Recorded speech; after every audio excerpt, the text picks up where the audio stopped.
Howdy folks, Martin here from Don't Fret. Welcome back. If it's your first time here, howdy. And it's Sunday night, so don't worry. This is only going to be a short video. I don't know why you would worry. I don't know why you would concern yourself about that. But it's going to be a short video anyway. And I want to approach the topic of friendship. You see, we men, we don't particularly like the word friend. We don't tend to say, "Oh, I don't really have too many friends," or "would you be my friend?" We avoid that word. We use mates or buddies or, well, I was going to say companions then, but nobody ever says companions anymore, right? But like with the term friend comes with all of these connotations around like intimacy and connection and like, oh, I've got to be there for my friends. And it feels like, I've got to step up to the plate. But mates is nice and easy. Just mates. And, it's like with your mates, you can just, you don't have to talk about anything serious. You don't have to get intimate. You don't have to talk about your fears or challenges, or you don't have to hear anything from them. For God forbid they decide to be vulnerable and open up. Terrifying. So,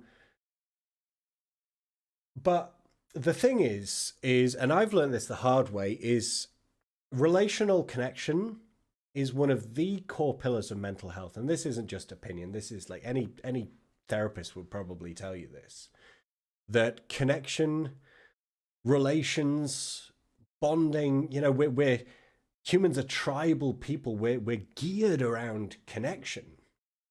And this is not that in particular is not a male or female thing. That is a gender neutral concept. But how we operate in society as men versus as women is completely different. There's this idea that as women, they're much more comfortable. And obviously this is it's not stereotyping, because this is just how social structures have been developed, that women generally find it more comfortable sitting face to face in front of one another and having a dialogue, often quite connected and potentially intimate dialogue. Whereas men don't connect in the same way sociologically. Biologically, we'd be fine with this, but we've not been trained, shown, taught how to do it. Instead, we relate through the medium of an external thing. There's this idea that women will relate face to face, but men will relate side to side because we'll need something else going on, a project, a sport, something else as a distraction with which we can relate.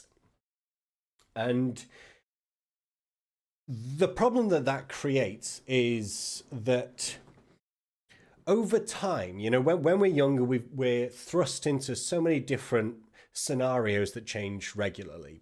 Young people tend to change jobs more.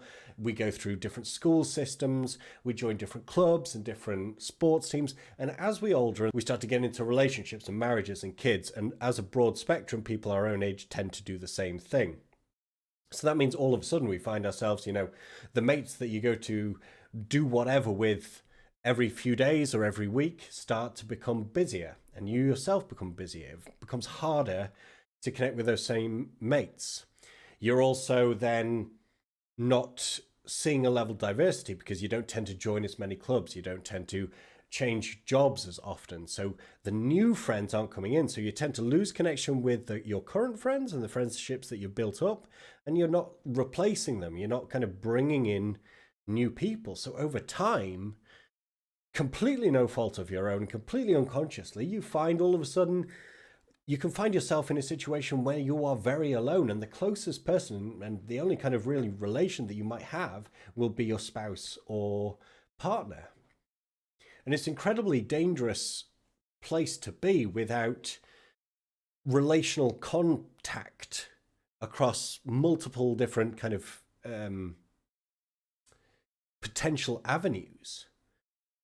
Now, it would be very, very easy to say, well, COVID has caused this, that, and the other, which is true, right? But COVID hasn't caused a loneliness problem. There was a loneliness problem, particularly in men, long before COVID existed.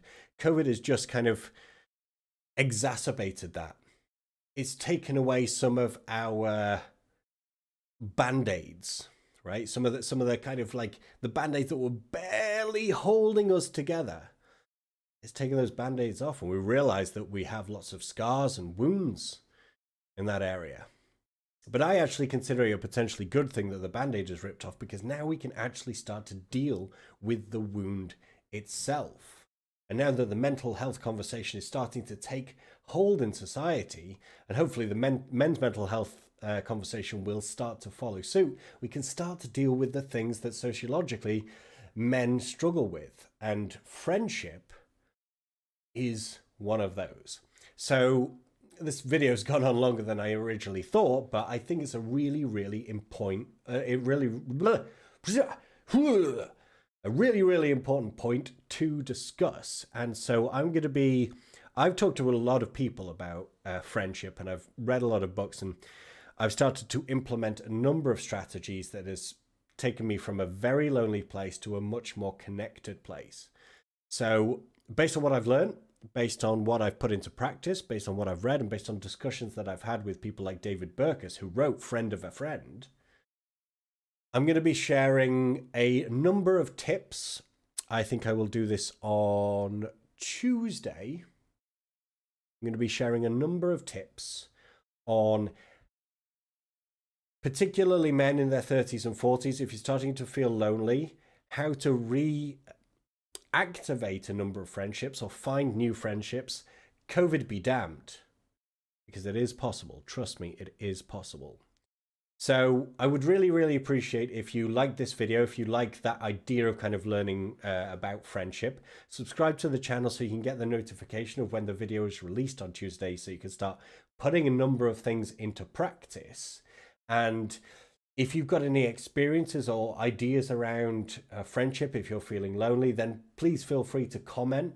And my channel's not that big, so I guarantee I'll reply. And for that, I'll see you tomorrow. Adios.